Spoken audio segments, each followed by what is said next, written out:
My name's Gabe Peterson. I am the founder of Kaizen Properties. I've bought 10 commercial properties since 2021. I'm the host of the Real Estate Investing Club podcast, where I've interviewed over 500 commercial investors on the podcast. And today I'm going to run you guys through how to create letters of intent and why it's important. I've also had way too much coffee at this point, so excuse my my fast speech, but let's get into it. All right, so letter of intent. Let's start out. What is a letter of intent? It is a non-binding, and that's the most important um, thing about this. It's a non-binding document that outlines the general terms of an agreement. And non-binding is important because it really the purpose of it is really to outline what you would like to have happen, and it's to get it in front of the seller. It's not a legal document. It's not a purchase agreement. And so, if both of you guys sign this, you aren't really beholden to anything. It even says in the letter of intent, this is my letter of intent here. It says this is a non-binding letter of intent, so it shows the seller that even if they do sign this, they don't really have to agree to it. They're not technically legally agreeing to it, but it does get everybody on the same page, and it at least, if your seller signs this, at least you understand that they have the intent to continue, and that's important. So, yeah, let's just continue. Why is it important? First, it initiates the negotiation. I mean, you'll be talking with the seller before this, but once you present the LOI, that's really when the rubber hits the road for negotiations, because you've put it out there. You put out your terms, and now it's in the seller's court. And then it gets everybody on the same page in terms of what the closing is going to look like. And so there's no kind of surprises once you send the actual purchase agreement. If you're going through a broker, they'll probably be using their purchase agreement. But I tend to find properties off market, and so I will, I have my own purchase agreement. So I outline as much as I can here in the letter of intent, and so everybody's on the same page going forward. Those are kind of the direct reasons why it's important. It initiates the negotiation, gets both buyer and seller on the same page. But on the indirect side, it gives the buyer something tangible. And so up to this point, you're just some guy that called them, and they don't know if you're serious or not. But once they actually have something physical like an LOI, now it's a little bit more serious. It's a little bit more, they understand that you have true intent to purchase the property, and so they tend to treat the process with you a little bit more seriously. And then also outside of that, it just increases professionalism. uh you know I've gone, in terms of offering on properties, I've done everything from a text to, I've created really complicated, beautiful LOIs. And what I found that works is just your standard professional looking PDF document. So that's why it increases professionalism, which increases your conversions on these LOIs. It gives the buyer something tangible. Those are the two indirect reasons. When you should use it, obviously at the beginning, this is when you're actually presenting your offer. I use this specific letter of intent for small to mid-sized commercial properties. If you're offering on single family properties, I actually generally don't use a letter of intent. It's a little bit too professional. I know that sounds weird, but I found fewer conversions if I create an actual letter of intent for a single family property. But with commercial properties like mobile home parks, RV parks, retail, all that stuff, multifamily, a simple letter of intent works really well. This type works really well for kind of your small to mid-size properties. If you're going really big, 200 unit multifamily property, you might want something a little bit more thorough. But for the small to mid-size, this works pretty well. So what kind of LOIs are there?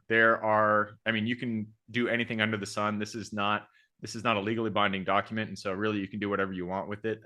I said I've gone from just texting a small offer, which is an LOI, to creating something super complicated and beautiful, and have graphs and all this stuff, all this about me, about the company.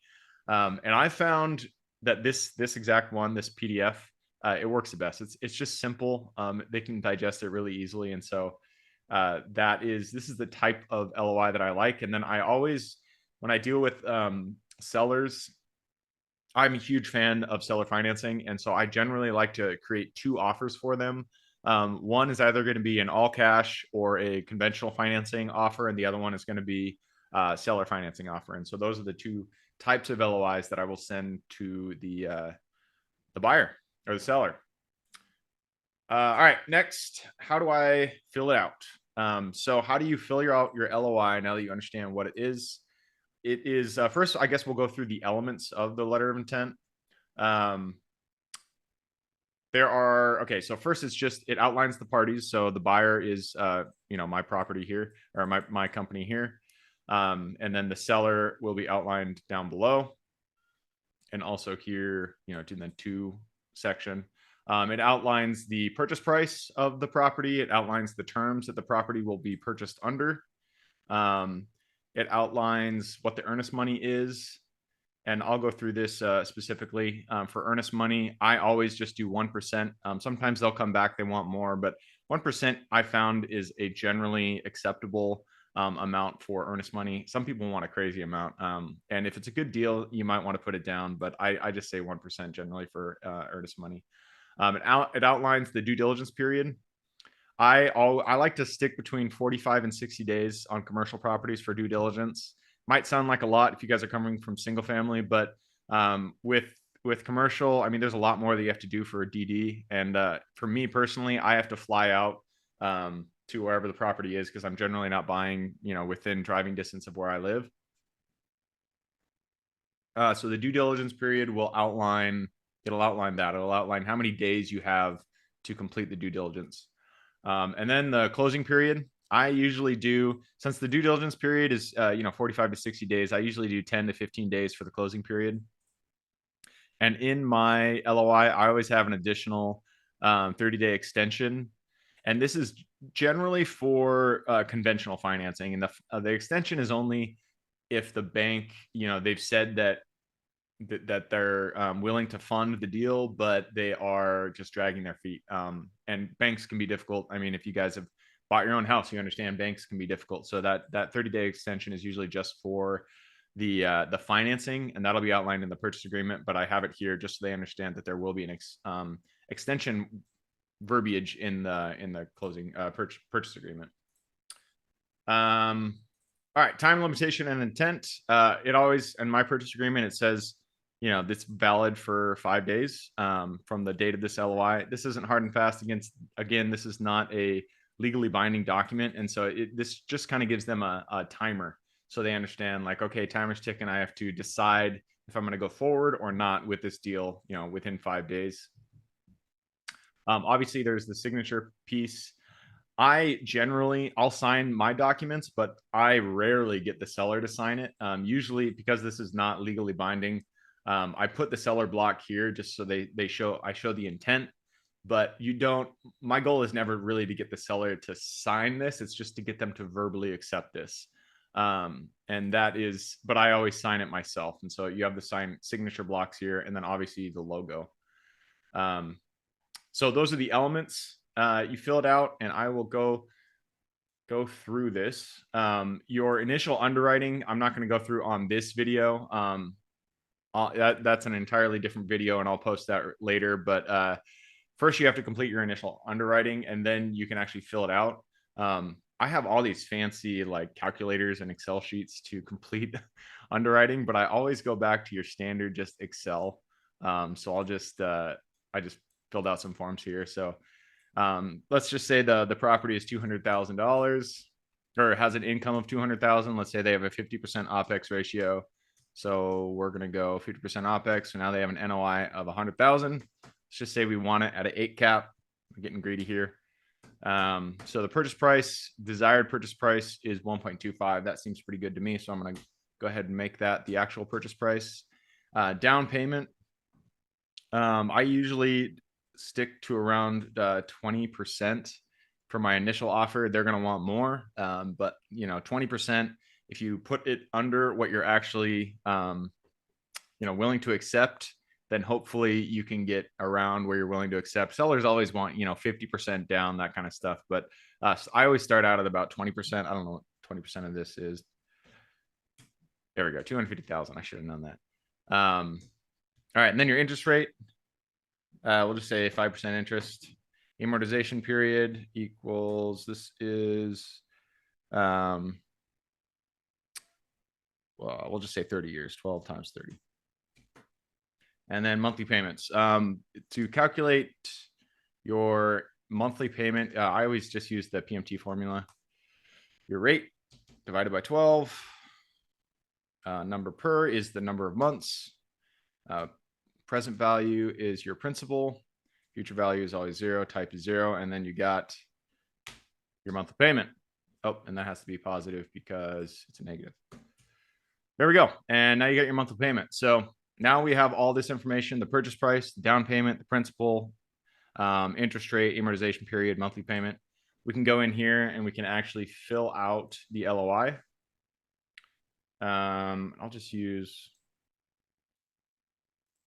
We'll just use a seller financed template here. All right. So I have a form that you guys can use. I'll just stick this exact document because it's in the sheet, and I'll go through this just by filling it out in Word. But I have a form that kind of automates all this. But for now, we'll just do this. So let's say the seller is Joe Smith. Property at 123 Main Street, Cool State, or Cool City, Washington 98989. Buyer is going to be your name, obviously. The purchase price you're going to put down here. We said 200,000. Earnest money is 1%. And now we go over here. We got the down payment. And this right here is only for seller financing, obviously. So we're going to grab the down payment. We're going to put it here. Whoops. I'm going to paste it as keep text only. Interest rate, grab it here. Oops, there it is. Amortization period is actually going to be in years. So we're going to, this actually should be 25 years. There we go. And then we're going to go the, monthly payment. And the other terms. So if you're doing seller financing, they'll generally want a balloon payment. So I like to say balloon payment at year 5. I would prefer longer. They're going to want like probably 2 to 3 years. You want it minimum 3 years because then you can get financing from a bank. But I like to start higher. So go balloon payment at year 5. All right. So now we got the person, the address, purchase price. And I always like to put in the purchase price as, as words as well as numbers, and then underline it. Underline it. All right. And then we go through this, and that is all we need to fill out for this period. But you will fill out all this information. Obviously, this is my own information, so I'll put the template in the notes. If you guys want different due diligence, you just edit it here. But then all you got to do is just go File, Save Copy, change the title, and then save as PDF. And we're going to go back. And there we go. Now we have our letter of intent. So now what I do is I'll take this and I'll put it into something like DocHub, and then I'll sign it. And then I will send them the actual signed version. And in the email that I send them, it's always something, something that references the call, and then here's the LOI. I always say, I'll give you some time to digest this, and then I'll give you a call later. And so the flow, it'll go, I'll finish the LOI, I'll send it in an email. I'll say, hey Joe, it was really good talking with you about your property yesterday. I took some time to do my initial review of the property, and I've come up with the attached offer. And then I'll say something like, take some time to review it. Let me know what you think. I'll check back with you in the next 24 to 48 hours. So then I'll send it an email, and I'll send them I'll let it simmer for a little bit. I'll give them 24 hours. All right, so I'll send them an email, and then generally within an hour or 2 hours, I'll just text them and I'll say, hey, I just sent over our initial offer. I'll give you some time to think about it. Let me know what you think.